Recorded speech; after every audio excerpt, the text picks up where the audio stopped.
So, to Mr. Lunar, sino yung kausap mo on that night? Bakit dinediretso mo yung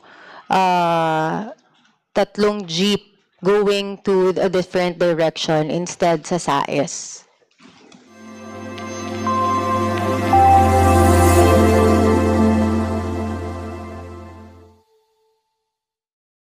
Tama. Okay. Now, if yan ang instruction sa inyo, bakit why was the car going to a different direction? Sir, kasi po nung bago pa po mag-election, dadalhin muna po yung mga gagamitin sa school. Kaya dinala sa school po sa After the elections, after you gathered it? Is it after the elections ba? After? Tapos pagkatapos po ng election, dadalhin na po sa Treasury Office po. Sa Treasurer's Office na, hindi na doon sa school, supposedly na. Ayun po yung Yun ang instruction sa inyo. officer po. Okay, Yun now, po instruction po. can you confirm na sakay sa sasakyan na yun si Barangay Administrator, what's your name? Josie Pama? Kilala niyo ba ito? Opo. Okay, now, was at any point in time, was she asking you questions? Bakit tayo pumunta doon instead of another location? Hindi ba? Hindi niya ba Wala na-raise po, sa inyo? hindi ko po siya nakakausap. Hindi mo nakausap. But you were in the same vehicle? Hindi po. Nasa unahan po ako nung naka-security po ako. Naka-security ka.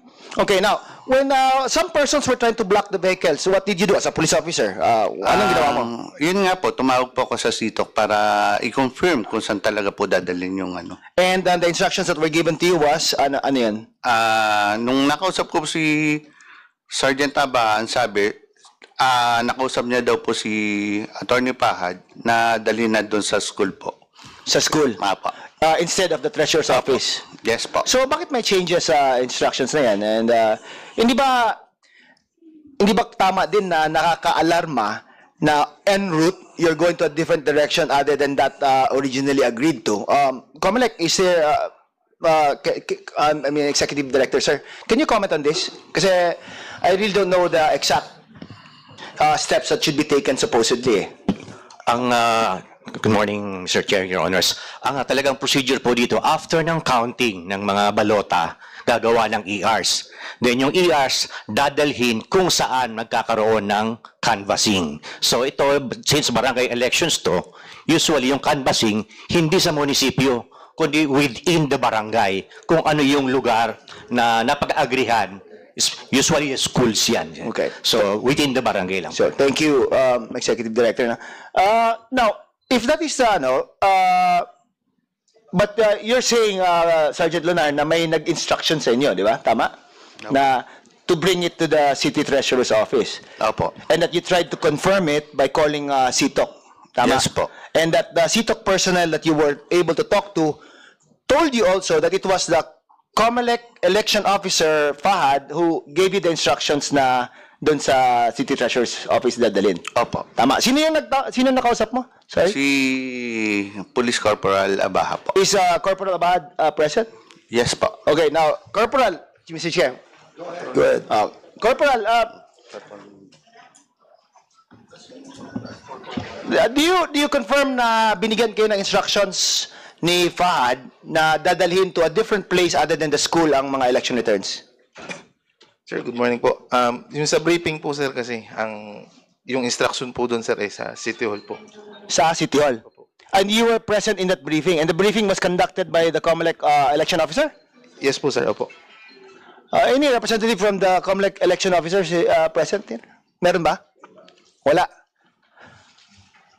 Well, siguro mas mabuti sana kung nandito. But anyway, sa nangyari ito, based on the statements by Lunar and barangay administrator, what happened na iba yung yung location ng pagdadalan sana ng mga gamit na to? Sir, abali, kinonfirm lang po sa akin po ni Sergeant Lunar po yung doon po sa about doon sa pagdadala ng balota, which is agad-agad po namin itinanong po sa COMELEC po para po malinaw. Okay, tapos sinabi and then, po sa kanya na dalhin po doon sa school. Sa Doon school. po ang sabi So, ko, na-correct opo. naman? Yes po, opo, sir. Na-correct? Opo, na-correct po kagad So, po yun, sir. pero natural din siguro, di ba, for the parties concerned na maging concerned na bakit doon tayo pupunta sa isang place instead of the school na kung saan sana gagawin yung other activities in the canvassing. Correct? Mr. Corporal Luna, what's his name? Abaha po, sir. Abaha?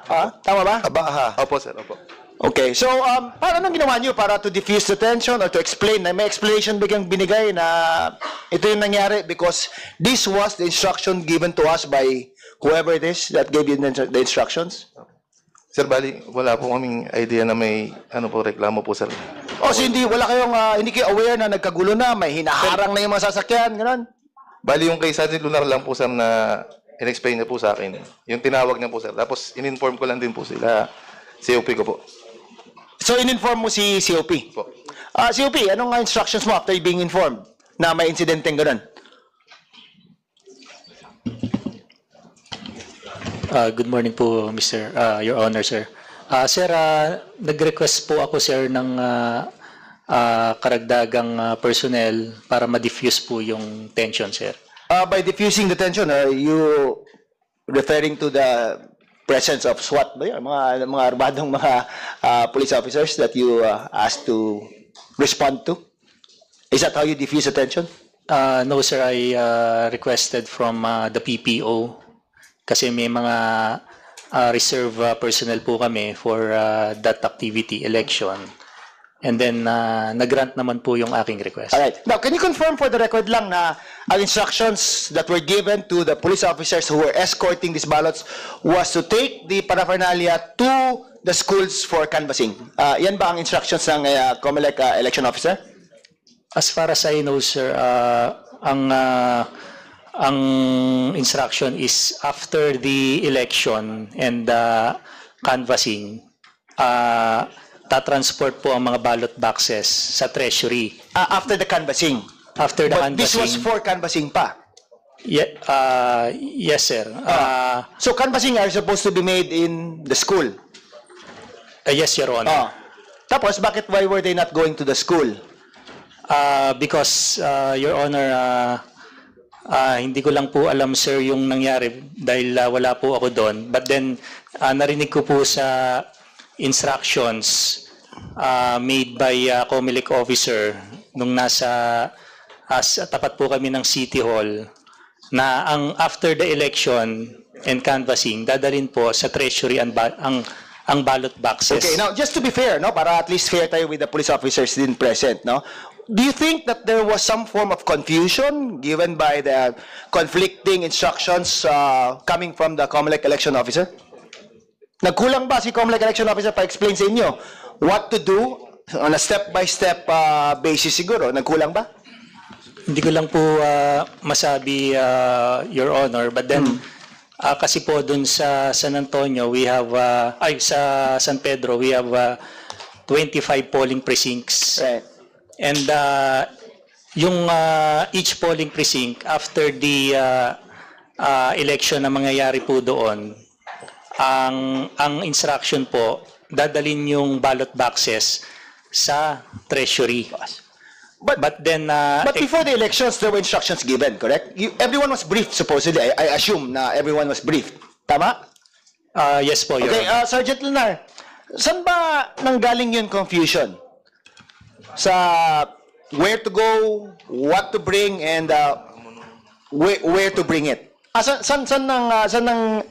Where is the, siguro, pagkukulang in properly informing you on what to do and where to go?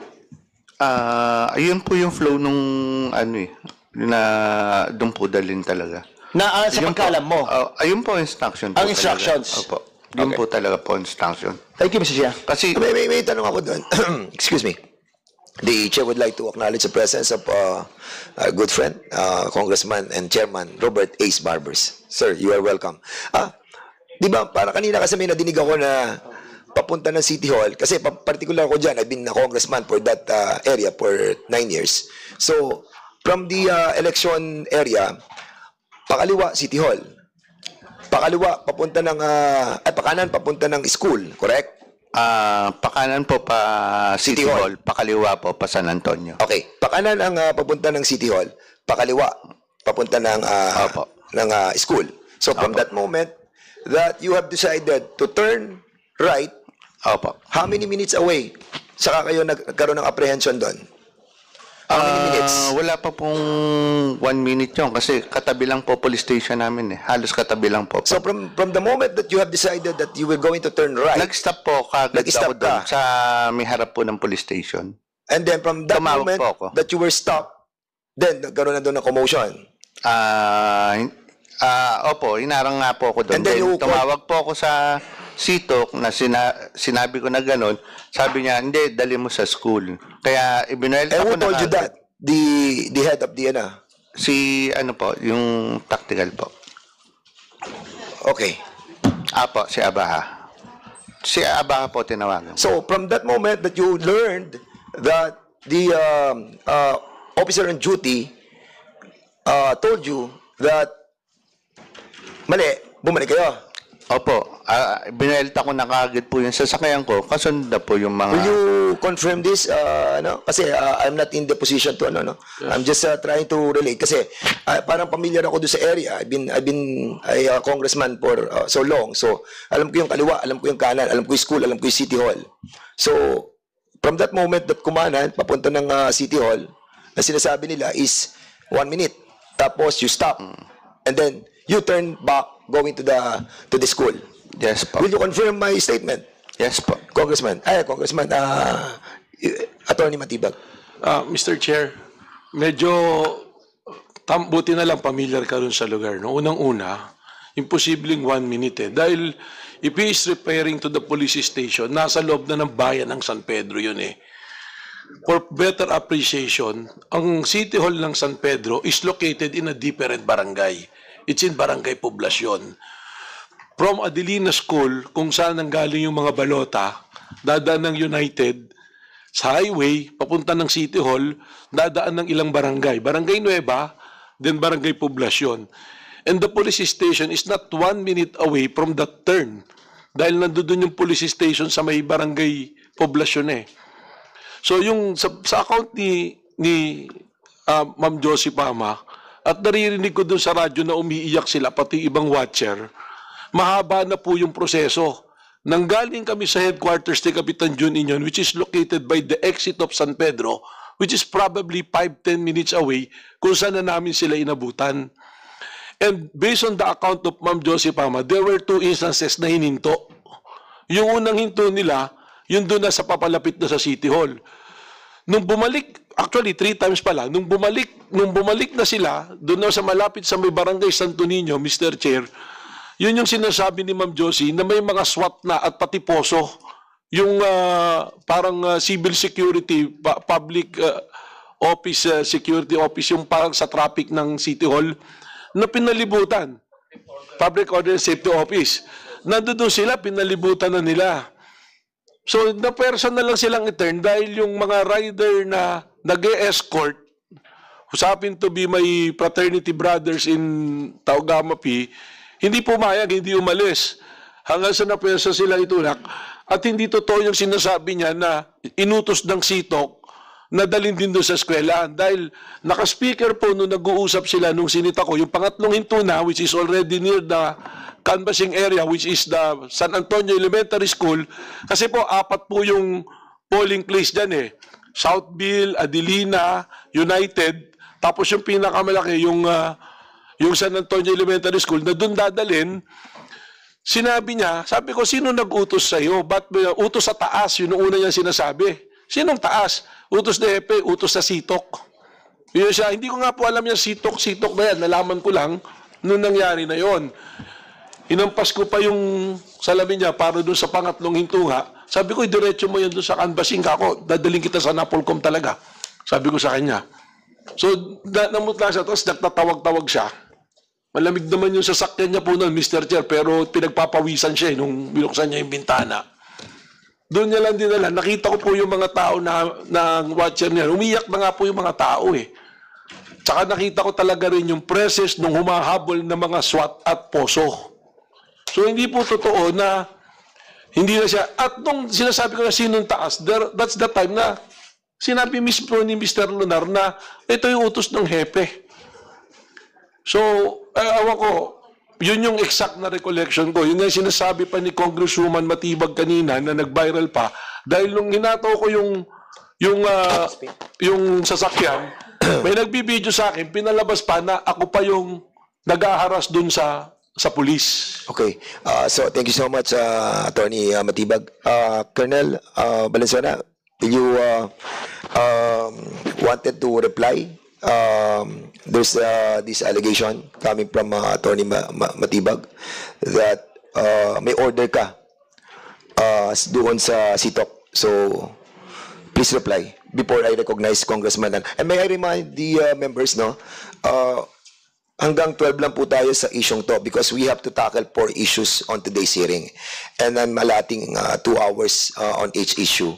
And I hope that we'll be wrapping up the issue on this within an hour. And then we'll proceed to the issue of Deputy Speaker J.J. Suarez. Go ahead.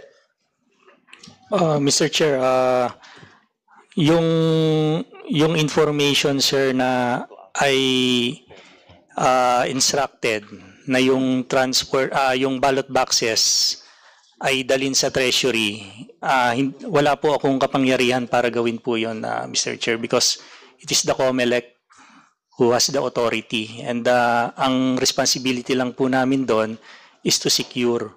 Kaya nga po tumawag si Sergeant Lunar kay CITOC para mai-confirm sa COMELEC po nga yun po ang ginawa ng CITOC. Tumawag po siya sa COMELEC. And then after that, the CITOC informed me. So then I requested additional personnel, yung mga reserve po namin during that early morning. Okay. So any members who wanted to, Congressman ako, please. I would just like to follow up the line of questioning of the Honorable Flores. Sergeant Lunar, tama ba yung narinig ko kanina na bago kayo pumunta sa inyong jurisdiction ay nagkaroon kayo ng briefing? Opo, sa may munisipyo po. Sino po ang nagbigay ng briefing? Si Attorney Pahad po. And si Attorney Pahe? Pahad po. Pahay? Pahad. Pahat? Pahad. Election officer yan. Election officer Siya ang po. election officer. At tama ba rin yung pagkarinig ko sa iyo kanina na ang utos po niya sa kanyang briefing sa inyo ay doon sa City Hall dadalhin? Opo, pagkatapos po. Pagkatapos po ng election po. Dadalhin ninyo yung ballot boxes sa City Hall. Opo. Sa Treasury po. The election officer is not here present, so we cannot confirm that statement. Kung totoo nga na yun ang briefing na election officer, but the executive director present this morning, sinabi po niya na hindi dapat dun sa City Hall dadalhin for BSK elections doon sa eskwelahan na designated na canvassing area. Tama po ba? Tama po, Mr. Chair. So, in other words, ang issue po dito ay kung sinabi po ng election officer doon sa mga kapulisan na dapat dalhin yung ballot boxes sa City Hall o hindi. Tama po, Mr. Chair. So, until and unless we invite or we have the election officer here, we cannot confirm kung sino po ang nagsasabi ng totoo. Di po ba? Kasi hindi naman po ninyo masagot dahil hindi po kayo ang nagbigay ng briefing eh. Tama po, Mr. Chair. So, yun po yung issue. Hindi po kahit magdebate po tayo dito ng ilang oras, hindi po natin masesettle tong issue na ito until and unless nandito po yung election officer. Kung tama na sinabi niya na yung ballot boxes after the election will be brought o dadalhin sa City Hall. Kasi kung sinabi niya talaga yon, wala pong kasalanan ng pulis. Sinusunod lang nila yung utos. Ngayon, kung hindi sinabi na election officer yon, mali yung pulis. May diferensya. Di po ba? So, hanggat hindi magsasalita yung election officer, kung sinabi po niya na ibalik sa Treasury, hindi po natin masesettle tong issue na ito. Kaya, Mr. Chair, para masettle tong issue na ito, kung magkakaroon pa ng susunod na hearing, I think we have to invite the election officer concerned dito sa hearing. Marami pong Okay, salamat. thank you so much. Congresswoman Matibag, you Yes. can proceed, please.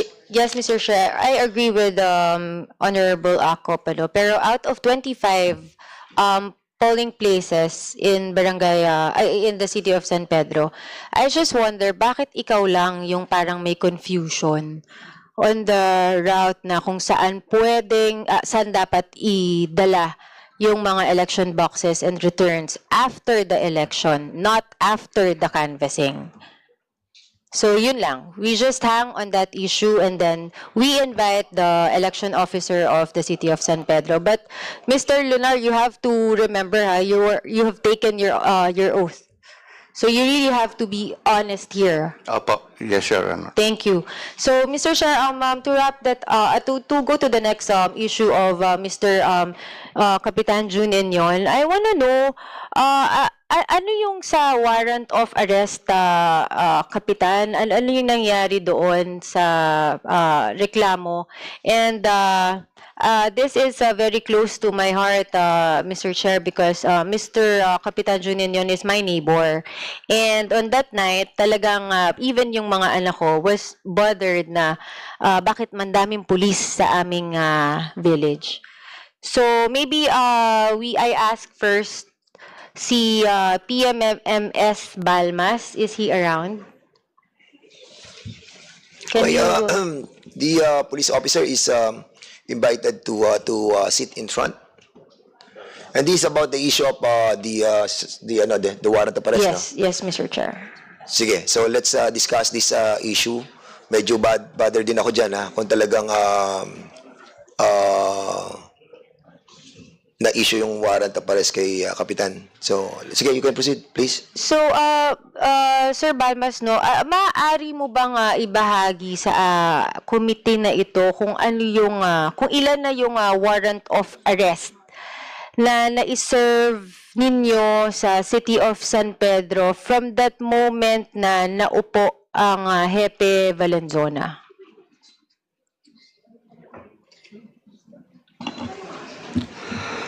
Good morning po sa ating mga kagalang-galang na kongresista sa pulubagang ito. Ma'am, sa katanungan niyo po, ma'am, I don't have the exact numbers of arrested persons under warrant of arrest during the term of Police Lieutenant Colonel Valenzuela, ma'am. Roughly, Sir Balmas, siguro.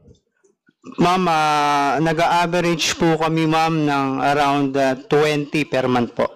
20 per month? Yes, ma'am. Average po. Okay. Ilang taon ka na bilang warrant officer? Ma'am, more than 10 years na po. So, pwede mo bang ikwento as a warrant officer yung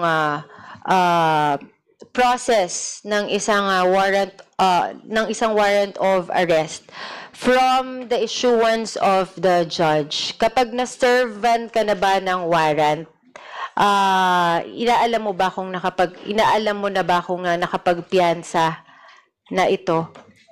Ma'am, it is part of our police operational procedure that upon receipt of the warrant of arrest, you have to verify the validity of that warrant of arrest that you have received, ma'am. So, gaano katagal ang paglagak ng warrant of arrest ng ng taong may warrant? Ma'am, it depends on the issuance of the court, ma'am, na ipinal po yung kaso. So, nung nakita mo, yung warrant of arrest ni Kapitan June Enyon, anong oras ito? Ma'am, nung pinatawag po ako niyan, mga around 7 o'clock, ma'am, mga past 7 o'clock, ma'am. Past 7 p.m.? PM, ma'am, ng April 17, 2024. Saan mo ito nakita?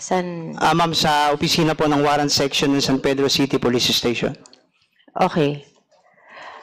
So, maaari mo bang ikwento ano yung pangyayari from that moment na nakuha mo na yung warrant of arrest as a warrant officer? Yes, ma'am. As a matter of procedure, ma'am, I instruct my E-warrant PNCO, ma'am, E-warrant personnel to check the validity of the warrant of arrest within the e-warrant system, ma'am. And then, anong oras ninyo nag-briefing kung anong oras, paano at anong oras at saan nyo aarestuhin si Kapitan? Ma'am, before that, ma'am, pinakita po muna namin kay Happy, ma'am, yung warrant of arrest. And then, yung result po nung sa warrant system na status po ng warrant of arrest. Doon sa warrant of arrest na yun, nung nasabi mo na kay Hepe Valenzuela, ano ang naging instruction niya? Ma'am, ang instruction, ma'am, is i-double check, ma'am, i-verify pa rin po kung ano po talaga yung status, ma'am. So, what happened to the verification? Yun nga, ma'am, pinaulit po namin, ma'am, yung sa e-warrant system. Ang nakalagay po kasi doon is unserved yung warrant. And then the status of the accused is at large. And then pina-check ko, ma'am, yung aming email system kung may natanggap po kaming any order or any communications pertaining to that warrant of arrest. Unfortunately, ma'am, wala po. And then nagpa-check din po kami doon po sa aming manual records kung may pumasok po na any communications from galing po sa mga korte natin. So unfortunately, wala din po. So, do you say that yung contact mo sa korte, nung verify mo kung nakapag-bail na ba ang ating Kapitan Junin yun, ang sabi nila ay wala? No, ma'am. It is based on the e-warrant system, ma'am. Doon po sa computer, ma'am. Hindi. Pero kapag manually na ginagawa ninyo, ano? Pupunta ka, ma'am, sa court. Sa court po, and then you have So to verify, you ma'am. really have to go there? Hindi mo, wala ka bang contact doon? Di ba? Pwede naman na tawagan mo yung branch officer kung okay na bang nakapagpiyansa na ito. Especially knowing the case, it's just a usurpation of authority, right? Yes, ma'am. Oo. So, ginawa mo ba yun? Ma'am, sa akin, ma'am, nag-ano po ako, ma'am, nagtanong po ako sa mga open sources tungkol po doon, ma'am. Tungkol po Yes. doon sa warrant, ma'am. So, what did your open sources tell you or inform you about that bail? Ma'am, Warrant and bail. meron po ako isang napagtanungan, ma'am. Ang sabi po daw, ma'am, is nakapagpiyansa na po si Kapitan. Nakipagpiyansa na? Yes, ma'am. At what time ito? Ma'am, around na yun, ma'am. Around siguro, ma'am, mga past 8 na po yan, ma'am. Past 8 Yes, na ma'am. nakapag-bail? No, ma'am. Yung pong information na na-receive ko, ma'am. Past 8 na 8 po. p.m. Yes, And ma'am. then after receiving that information, to whom did you inform this? Ma'am, immediately informed our chief of police, ma'am, regarding the information, ma'am. But then, ma'am, I don't have any proof to support the claim, ma'am, na nakapagpiyansa na po si Kapitan Ninyon po. Okay, pero so si Hepe Valenzuela, anong time niya ginather yung team na 30 men, SWAT, and pupunta doon sa bahay ni Kapitan Junin yun? Ma'am, mga ganong oras na rin po, ma'am. Habang nagbe-verify po ako, ma'am, nag-instruct na rin po si Chief of Police, ma'am, na kung maaari, mag-conduct po ng operations to serve the warrant of arrest against Barangay Captain Juninho. Okay, okay. Mr. Chair, we will let Representative Keith. Mr. Chair? Yes, Mr. Chair. With the indulgence of Congressman Matibag. Thank you, Mr. Chair. To the Chief of Police. Sir Valenzuela?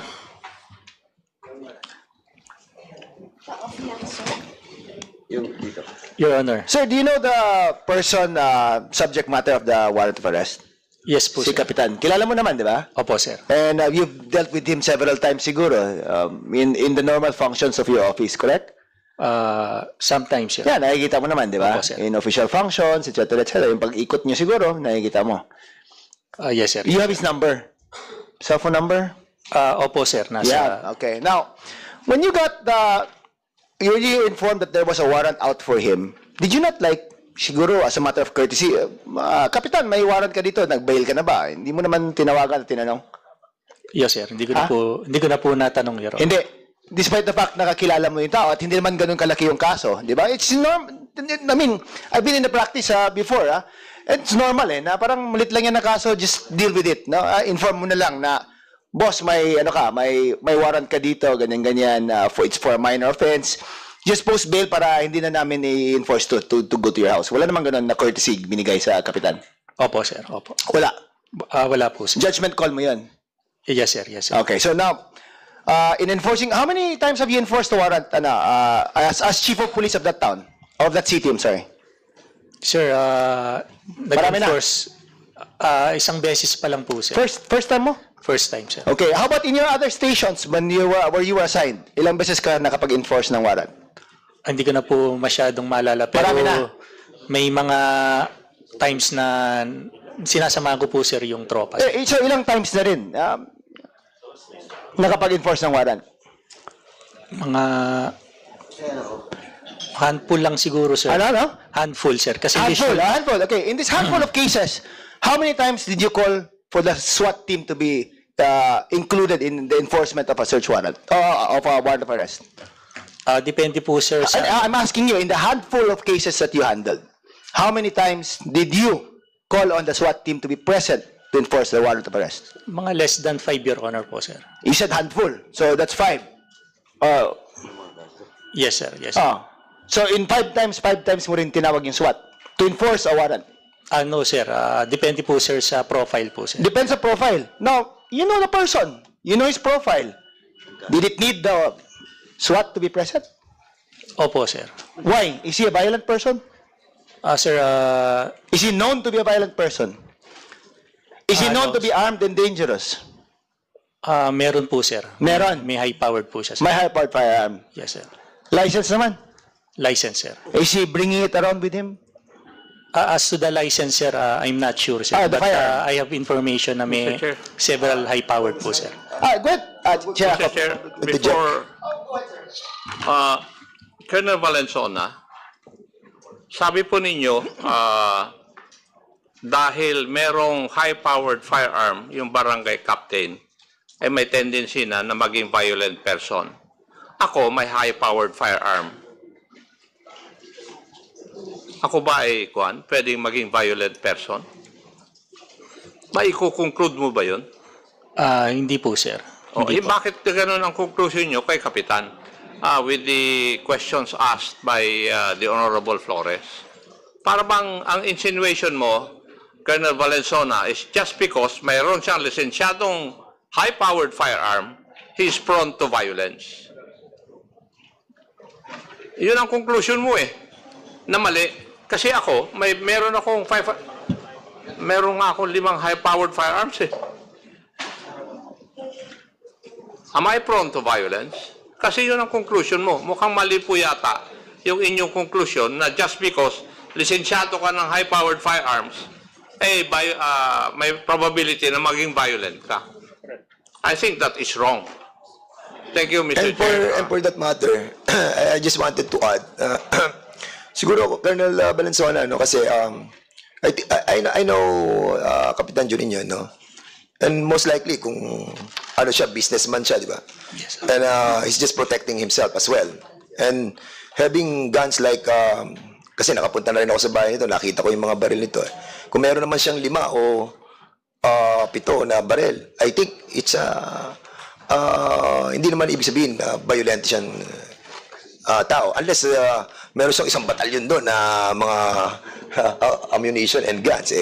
That's a different story. But I believe that the person is just protecting himself as a businessman because he's a big businessman. I know this person. So, sige, you can answer back. Yes, sir. Thank you very much for the enlightenment, sir. Yun lang po, sir. Siguro po medyo nagkamali po ako dun, sir, sa aking decision, sir. Okay, anybody? You can proceed. A few more questions, Mr. Chair. Colonel Valenzuela? Tama ba? Opo, sir. Okay, now, what is the nature of the warrant of arrest that was, what is the nature of the case which resulted in the issuance of a warrant of arrest against the Kapitan? Sir, usurpation of authority. Usurpation to of warrant, sir. authority. Okay, now, is that a violent criminal case, would you say? Your Honor, I think depende po dun sa... No, the nature of the crime he was accused of, is it violent in nature? Is it homicide, murder, physical injuries, whatever? No po, sir. No. Hindi naman? Yes, sir. Correct, di ba? And is the nature of the case, does the nature of the case involve the use of force, armed people, or ano? Does it involve that? The nature of the criminal complaint. The criminal complaint, sir, hindi ko po na-verify, sir. Yeah, but the nature of the case filed, example, usurpation of authority, does it necessarily include violence? Does it necessarily include guns? Does it necessarily include the use or abuse of superior force? It does not, correct? Yes, sir. Yes, sir.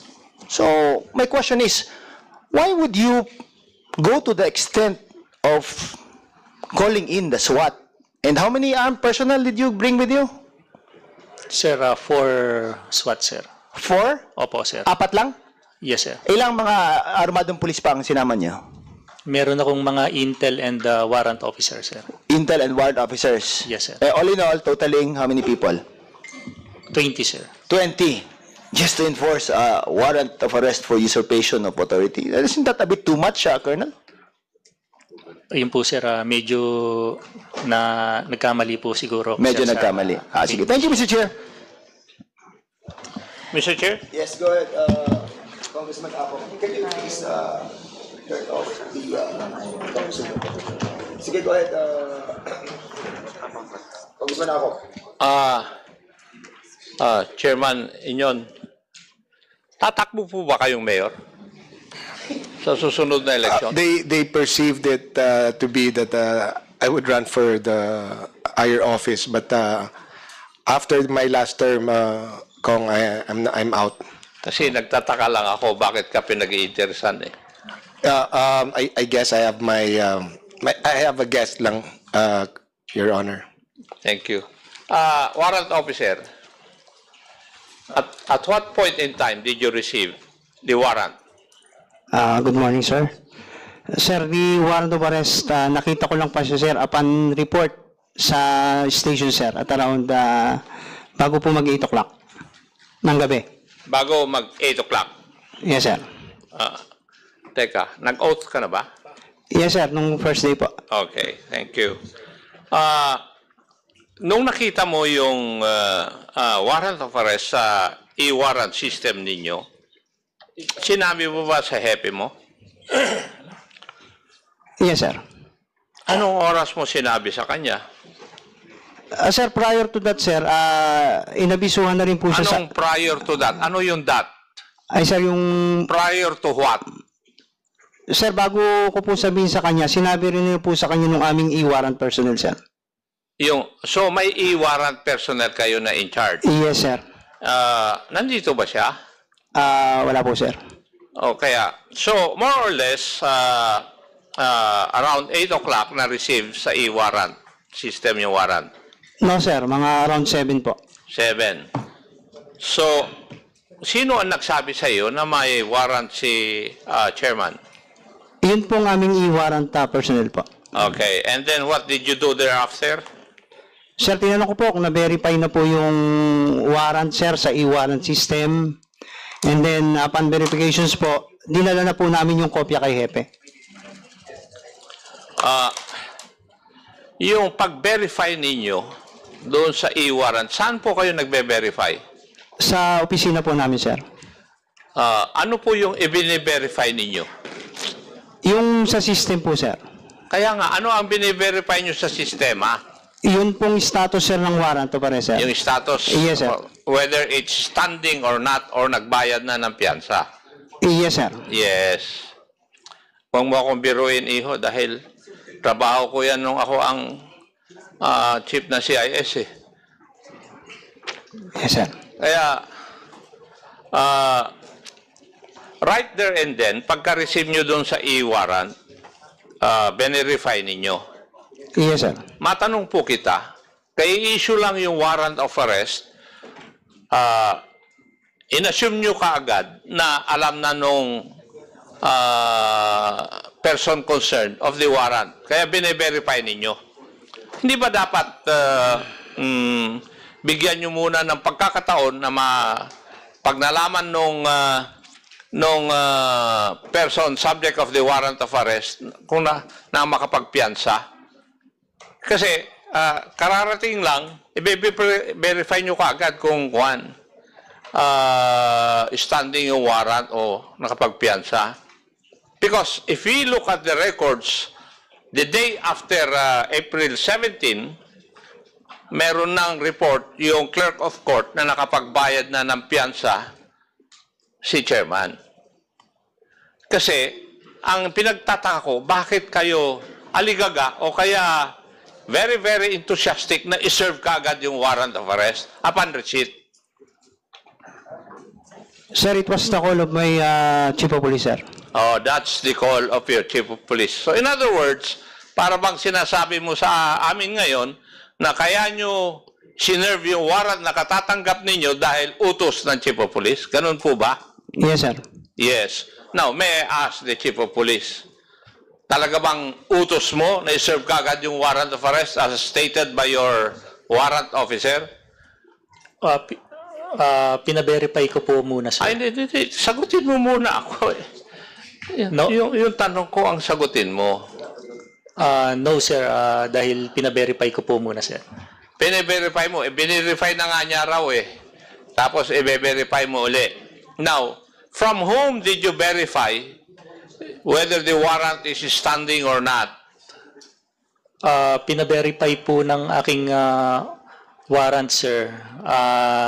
Doon sa mga communications na dumadating sa amin, sir, kung merong order of bail or recall of warrants. And yung sa aming email, sir, negative naman. And dun sa warrant itself, sir. Hindi ba dapat ang pag-verifyan mo talaga para magkaroon ng guarantee ay yung court of origin? Opo, sir. Opo. Oh, ginawa nyo ba? Opo, sir. Kung binirify nyo sa court of origin, kung standing pa rin yung warrant, dapat malaman ninyo kung nakapagbayad na siya ng piyansa o hindi. Yes po, sir. I believe, sir, nakapag-verify po, sir, ang aking e-warrant. Hindi lang po sila nakasagot po yata, sir. I'm not in the position to answer, sir. Kasi nandito rin yung galing sa court na dated April 18 na nakapagbayad na ng piyansa si chairman. So it's a day after yung pagpunta ninyo. Ang nagtataka ako, Hepe, is that bakit kayo nagmamadali na i-serve yung warrant of arrest when in fact ang sagot po ninyo ang crimen allegedly na nagawa ni Kapitan ay usurpation of authority on 2 counts. Di ba? Bakit kayo nagmamadali? Siya ay Kapitan. Hindi naman tatakas. Kaya pinagtataka ko yun kasi sa amin noon tinitingnan namin yung pina-prioritize namin kung ano yung aaksyonan namin na warrants of arrest na pinapadala ng korte sa amin. Kayo, para bang ang bilis niyong aksyonan? At kung gano'n ang aksyon ng inyo, ng kapulisan, meron kayong dahilan. Di ba? May dahilan kayo. Bakit usurpation of authority pa lang yan, kilala pa ninyo, inamin mo kanina, nakilala mo si Kapitan, may numero ka ng kanyang cellphone, pero sinentro nyo kaagad Upon receipt ng 8 o'clock, that day, sineserve nyo na yung warrant. Di ba? Parang nagmamadali kayo So, kahit na sinong tao, magtataka. Di ba? Bakit para bang sinasadya nyo talagang sinesentro nyo na arestuhin talaga si Kapitan. When in fact, he's a barangay captain. Kilala ninyo. May number kanya. Kaya may dahilan kung bakit kayo nagmamadali nung araw na yon para arestuhin si Kapitan. Thank you, Mr. Chair. You want to reply back? Chip, or you want to be recognized? Yeah, thank you, Chair. Oh, sige, Okay na ako, Congressman Chair. Paduano. Anyway, ano lang doon, follow up lang doon sa query ni Kongkit saka ni Chairman ako. Actually, Hepe, nung tinanong kanina ni Chairman Akop that, of course, you have to check to the origin of such warrant, di ba? So that is the court. Yes, sir. Tama ba pagkarinig do? At yung presumption mo na chinek din ng warrant officer mo? Opo, sir, opo. Oh, that's your presumption. Di ba? Yes, sir, yes, sir. Tinanong ba mo siya kung na-check niya mismo? Opo, sir, O opo. anong sagot niya? Tinek, di ba? Yes, sir, chinek niya po, sir. Pero sa laysay niya, si warrant lang eh. And he cannot check on that moment because that's 8 o'clock in the evening. Walang opisina. Di ba? Now, pangalawa. Warrant officer. Tama ba ang pagkarinig ko kanina? Though wala si warrant, may information kang nakuha na nakapag-bail na? Yes, sir. Kanino? Sir, dun po sa dating